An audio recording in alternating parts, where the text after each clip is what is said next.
كيف من خلال هذا النصر العظيم عادت الناس إلى بيوتها؟ كم تشردت الناس في هذه الدنيا؟ كم عاشت الناس في الخيام؟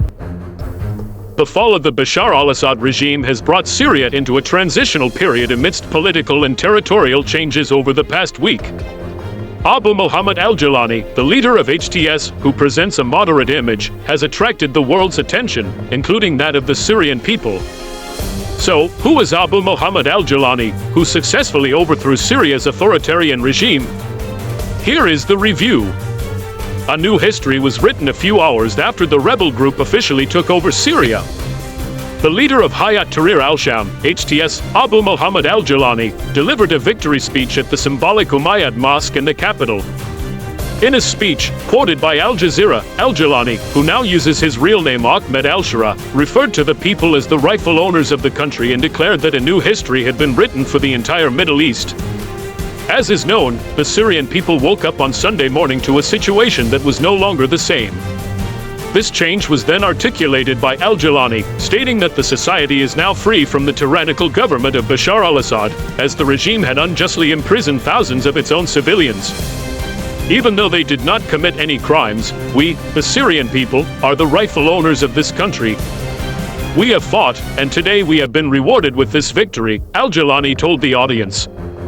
A new history, my brothers, is being written across the region after this great victory, he continued, expressing gratitude and reminding the crowd in front of him to work hard to build a new Syria that will become a beacon for Islamic countries.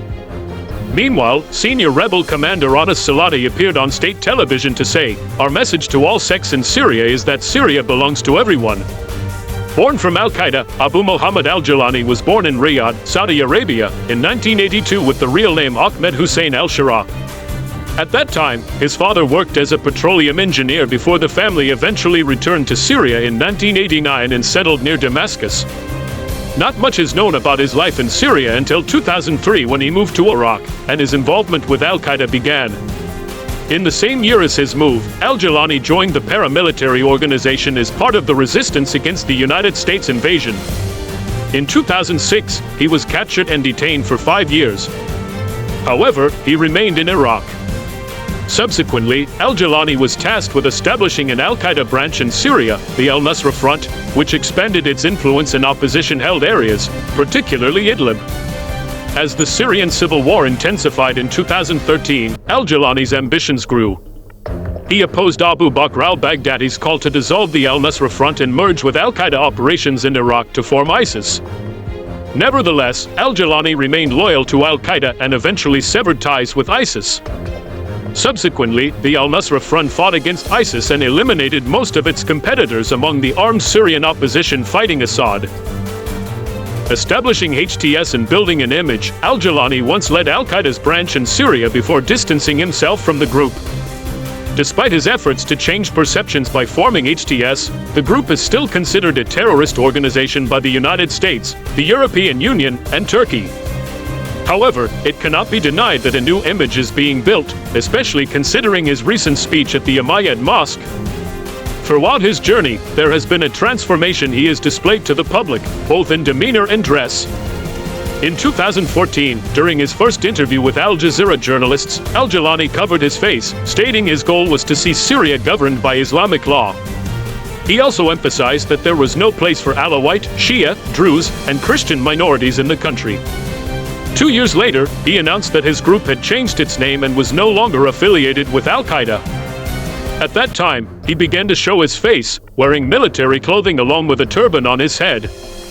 In 2017, what was previously known as Jabhat Fateh al-Sham, the Front for the Conquest of Syria, changed its name to Hayat Tahrir al-Sham, the Organization for the Liberation of Syria. After consolidating power, al-Julani began a transformation that many did not imagine. Besides changing his attire, he even called for religious tolerance and pluralism, for example, by approaching the Druze community in Idlib, which had previously been targeted by the al-Nusra Front, and visiting Kurdish families who had been killed by Turkish-backed militias. In 2021, he gave his first interview with a US journalist on PBS, stating that he did not want to start a war with America or Europe. The al-Nusra Front became the strongest among the many rebel factions that emerged in the early days of the rebellion against Assad more than a decade ago. Al-Julani became the most prominent figure, especially recently, as he began sending messages to reassure Syrian minorities not to fear the jihadists. This is why Syrian expert Joshua Landis called al-Julani smarter than Assad. He has changed tactics, altered his appearance, gained new allies, and presented himself with an offensive charm towards minorities. The head of the Middle East Studies Center at the University of Oklahoma told the Jerusalem Post, while Aaron Lund, a researcher at the Century International think tank, said that al-Julani and HTS have clearly changed, noting that they remain very stubborn. It's just PR, but the fact that they are involved in this effort shows that they are no longer as rigid as before. Old Al-Qaeda or ISIS would never have done that, he continued. And what has happened in the last few days seems to prove the expert's words. This proves governance capacity. Before overthrowing the Assad regime and taking over Syria, al-Julani and HTS essentially managed to demonstrate logistical and governance capacity by ruling their own territory in Idlib for years. Starting after the fall of ISIS, he established a civil government called the Salvation Government, strengthening HTS's grip on the Idlib province in northwestern Syria, according to Turkey-based Syrian political affairs analyst Abbas Sharifa. The Salvation Government is politically Islamist but different from the Taliban or ISIS in that HTS is not brutal. The Assad government views HTS as terrorists along with other rebels who rose against Damascus. However, in a 2021 interview, al-Julani called the terrorist designation unfair, detailing that the al-Nusra Front had grown from 10 people who accompanied him from Iraq to 5,000 within a year, with Sunni Muslim rebels now advancing. The HTS government has issued several statements attempting to reassure Syrian Alawite, Shia, and other minorities.